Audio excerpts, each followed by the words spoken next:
Well, the crisis of vagrancy, of homelessness in Seattle is one of the worst in North America. But for some officials, things aren't quite bad enough. And so they've tried to make them worse, making the crisis as harmful as possible. That honestly seems to be the goal of some elected officials in Seattle. The city currently operates something called a navigation team. It's a group of specially trained police and social workers who help clean up dirty homeless encampments and get homeless people into shelters. During cold winter days, they almost certainly save some lives. But two Seattle City Council members want the team gutted or defunded completely. Their agenda is not complicated. They want more filth, more unsafe homeless encampments filling up Seattle's city center. Why do they want this?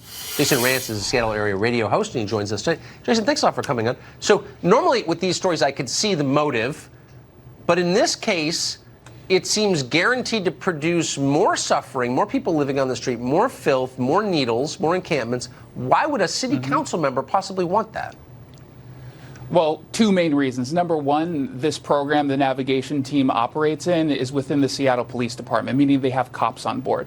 These are two council members, and Shama Sawan and Lisa Herbold. They do not like cops. You have one council member literally calling cops bigoted murderers. Will you say their names? Will you say their names again? Because I think they're elected officials. I think they should take the credit for this. Yes. What are their names? Shama Sawan, and Lisa Herbold. These are two socialist council members, one acknowledging that she's a socialist, the other one voting alongside. So that's number one. They just don't like cops. And number two, they end up making some really easy political moves to placate the people in Seattle that don't like cops. And then they go ahead and push ideologically driven agendas for affordable housing. But let's be clear, the reason why people are living out on the street in such big numbers is not about necessarily affordable housing. These are people who weren't born homeless, right? They were born into a home and they got on the wrong path for a variety of reasons. And unless you go after that root cause of homelessness, you're just going to continue the suffering. Well, I mean, drive, 20 minutes east of Seattle, anywhere in rural America, there's a housing glut.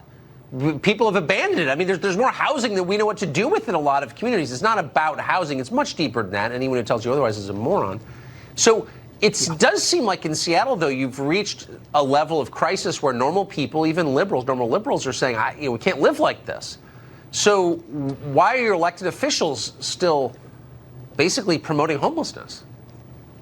Well, there's a lot of special interests behind the scenes. We have union money that is absolutely flooding this upcoming election. Now, the good news is both Lisa Herbold and Shama Sawan are both up for re-election. A colleague of mine on the radio station I work for says the soul of Seattle is on the line, and I truly believe that.